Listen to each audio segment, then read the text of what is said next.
everybody, welcome to my what will be my fourth YouTube video. Apologies for my voice. I've had a couple of gigs, one on Friday, one on Saturday, and on Friday this song came out. It's Edging by Blink-182, and I figured I'd do a quick walk through it. I haven't given much listen. I haven't gone through it as much as some of the other songs that I've already gone through. In fact, I've never played it. But I had a quick listen today, and I figured I'd show you guys how to do it. To basically get this song, couple of power chords, so having those power chords down pretty well. It's quite a simple song in terms of your right hand, a lot of, and then there's a lot of ghost sort of strums as well, and during some of the verses. Just like a lot of other Blink-182 songs, there's some simple melodies that Tom DeLonge's guitar playing is known for. I think he even said himself, kind of like nursery rhymes on guitar. So there's one little bit that I've seen a couple of patterns like this, all kind of based around a power chord shape. But with a bit of stretching, it's only really like between 4 frets that you can, that these patterns are in the song. And then there's also a bit of sliding, just like some other Blink-182 songs as well. There is an interesting little bit at the end of the chorus too, which incorporates like a hammer-on slide.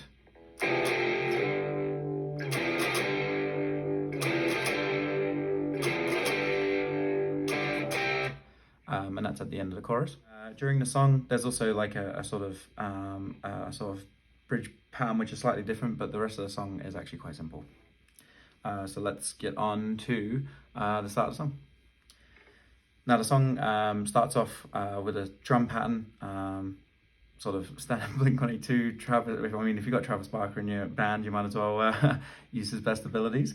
But the actual verse part just has this simple 2-chord kind of structure between C5 and F5.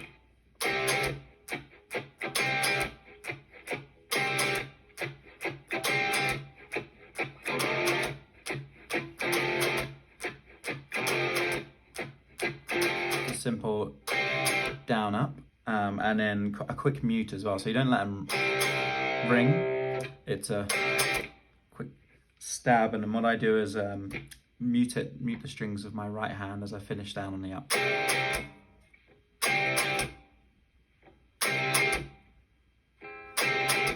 So to play it kind of slowly.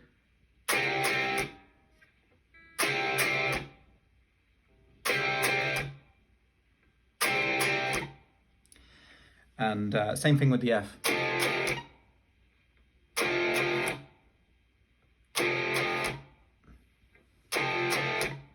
Now whilst this is going on, I tend to keep my right hand, and you can hear it in the recording too, with the rhythm of the drums. So it's...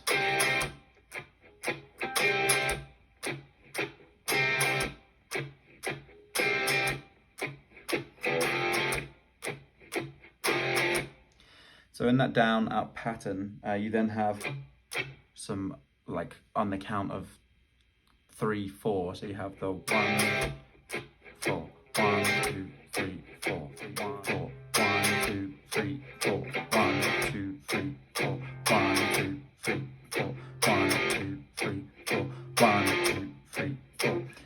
So your right hand sort of, it's a slightly different pattern on the 1, 2, but it then continues that 3, 4, 1, 2, 3, 4 count with the right hand on those sort of ghost notes. And that's sort of the bulk of the first verse. A second layer on the guitar comes over during that sort of second half of the verse, and it's this slide pattern. We start off on the C, but we don't do a full power chord. We just play the octave, so we have 3rd fret on the A string, 5th fret on the G string, and slide back down.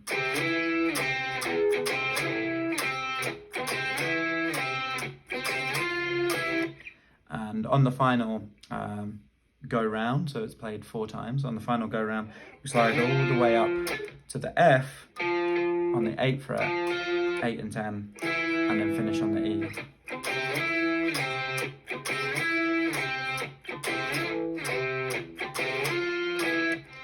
Kind of very similar to a lot of like Blink-182 songs, like used in I Miss You, or similar kind of technique, but just on different chords. So as that pattern finishes, we move into the chorus. Have 4 downstrokes on C, 4 downstrokes on F5, back to the C, and then it changes a little bit. We have this 2 downstrokes on the F, 2 downstrokes on the G. And as the chorus comes to an end, we have this interesting like, and basically we have this F5, but we have our power chord with one thing removed. We take away the 1st fret, so our 1st finger off the 1st fret on the F. We kind of hammer it back on, or you can use your upstroke to play it, and then slide up to G. So really slowly.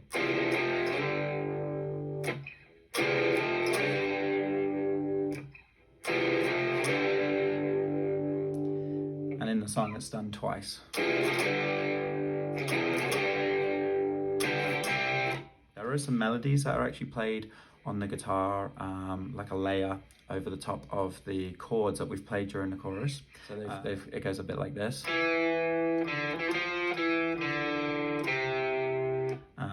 So we start on the D string on 2, and then we sort of hammer on, but you can play it with your right hand. And we go 0, so open D, 2, 3. So, and then we climb down and finish on C on the C note on the A string at fret 3. So that's played over the top. Then we move back into the verse. Now the second verse is very similar to the first verse. All I would say is that you can hear more of the right hand strumming. And then when we have that second layer, we actually have a third layer that just plays C all the way through. C is played over the top when the F comes in.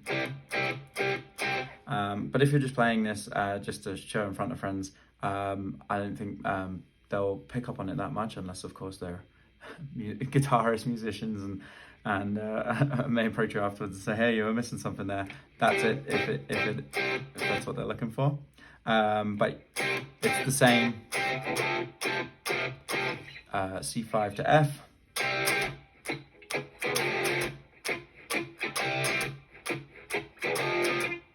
And then we have,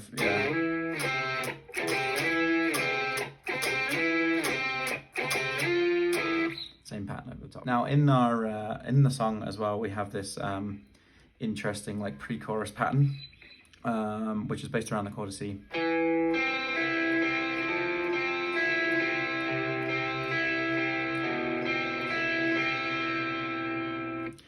And if you want to do it in the power chord shapes, it's basically the 2nd fret, starts on the 2nd fret of D, and you have 5 covered on the G and the B strings. So you'll hit the D string, and then you'll do this like triplet pattern between G and B on the 5th fret. And then basically you move your 1st finger from the 2nd fret to the 3rd fret, then you move it up a string to the A and play C and then B, all whilst keeping this triplet pattern on the G and the B string. So to play it slowly.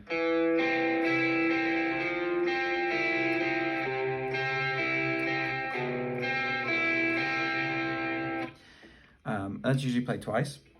What you can do though is you can play it just like I did there, covering it with a pinky. If you can stretch it with your ring finger, then that's cool. And you can also do it just in what I would say is like the regular power chord shape. There is another way to play it as well, but using sort of like the C chord. Like I said, it's based around a C. So you can have same note that you do with your middle finger, 2 on the D string. And then you can play 1 on the B string and have an open E, and that's your pattern for it's the same notes. I'd say the recording sounds like it's using these notes as opposed to these notes, but it can be done too, where you have climb up to 3. You can play it like that too.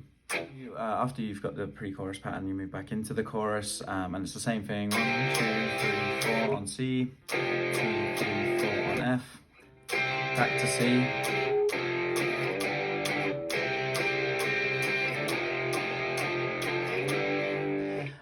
When the chorus comes to an end, we move up to the G, and then we have that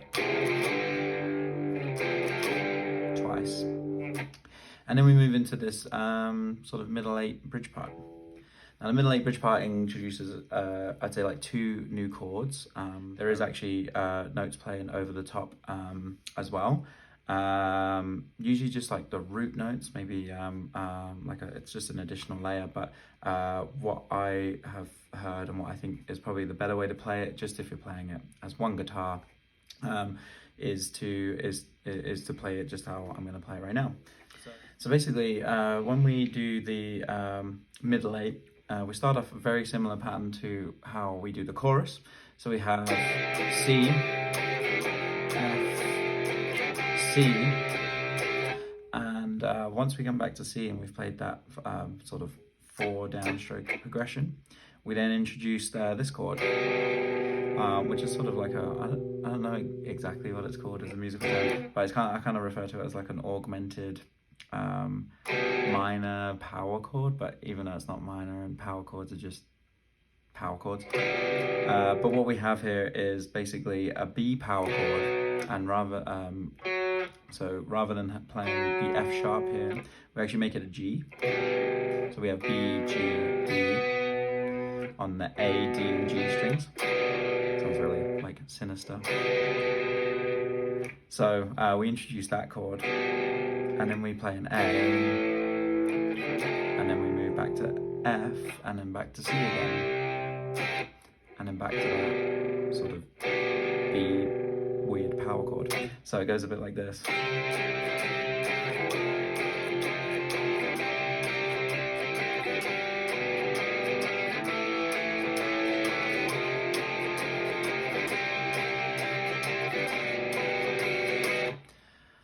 And that's the middle 8. To play it really slowly.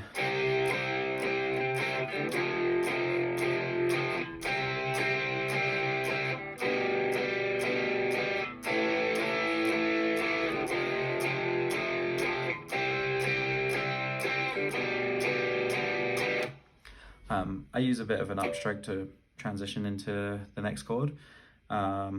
Makes it a bit more punk, like I've said, in a couple other sort of pop punk covers and playthroughs like I've done for this part. Once we finish that middle 8 section, we actually just come back to this bit where it's just Tom singing, he's playing guitar, and then there's just some claps. And it's following the vocal pattern of the chorus.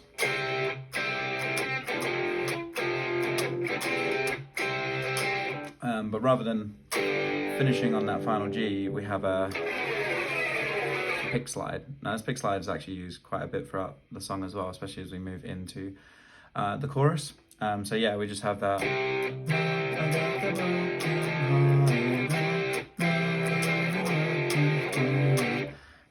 Repeated, and then, but before we get to that final G like we do in the chorus, we just have a slide. So you're just going to use the edge of your pick. Rather than having it pointing straight down, you're going to sort of have it at a bit of an angle against the strings and create this slide all the way down.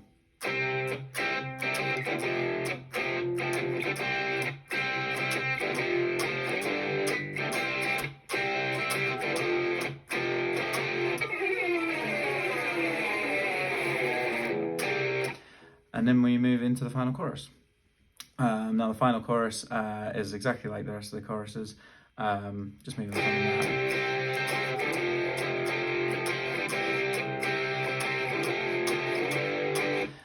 the only thing that happens at the end, when we reach that final G, we repeat that pattern of the hammer on and then slide up to the G.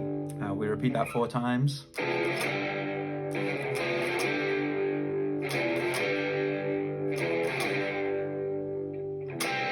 And then we finish on C. And so that's Edging by Blink-182. It's their new song. I'm excited to hear the rest of the album. And as they release songs, I'll hopefully get on there a little bit quicker and talk and play through them for you.